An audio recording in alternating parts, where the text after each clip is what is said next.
In the town of Ravenswood, nestled in the heart of England's countryside, there lived a photographer named Henry. He was known for his exceptional skill and attention to detail, capturing the beauty of nature through his lens. However, he had an unusual quirk: he never took selfies. As time passed, people began to notice that whenever they would take out their phones to capture memories with friends or family members, Henry's camera would be nearby, always ready to snap a photo. It was as if the photographer had a sixth sense for capturing moments others missed. His clients praised his work, but some grew uneasy about his peculiar behavior.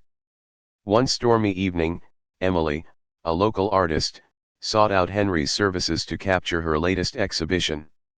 As they worked together in his studio, she noticed that every time someone else took a photo of themselves or their loved ones, the camera would suddenly go dark and refuse to take another picture until it was pointed at something, anyone, else.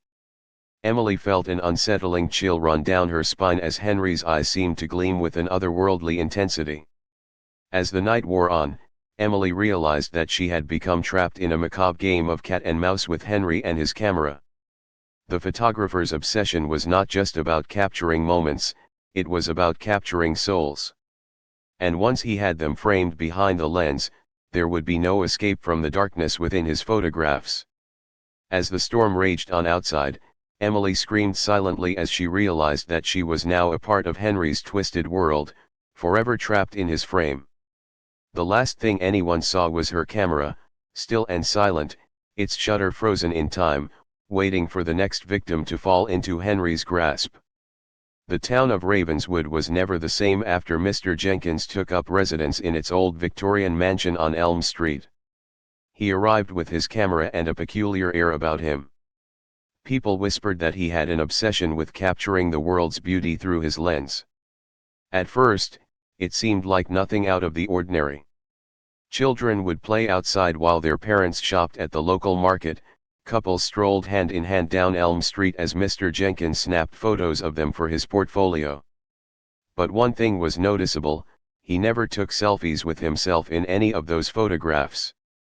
As time passed, a sense of unease settled over Ravenswood's residents.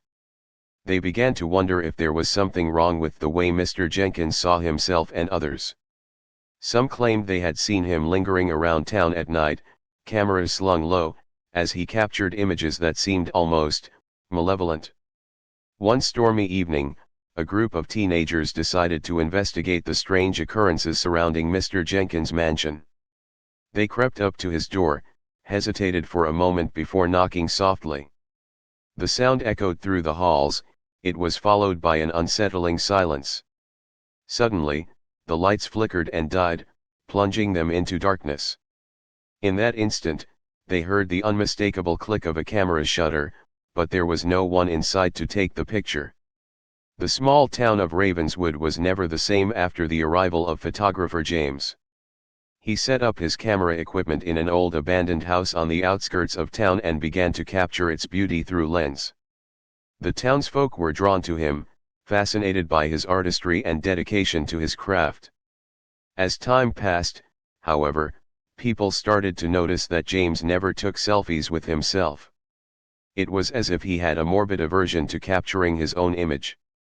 His friends and family tried to persuade him, but he would simply shake his head and say it wasn't necessary. The townsfolk began to wonder what secrets James kept hidden behind those piercing eyes. One stormy night, the wind howled through Ravenswood as if warning of an impending doom. A group of teenagers decided to sneak into the abandoned house where James was rumored to be working on a new project. They crept inside, their flashlights casting eerie shadows on the walls. Suddenly, they stumbled upon James huddled in his chair, surrounded by stacks of photographs and papers covered in strange symbols. As they watched in horror, James's eyes turned black as coal, and he began to speak in a voice that was not his own. "I have been waiting for you," he hissed, his words dripping with malevolence. The teenagers tried to flee, but the doors slammed shut, trapping them inside. And when the police found their flashlights, they were covered in photographs of James's subjects, all staring back at him with a haunting emptiness that seemed to say, I am not alone.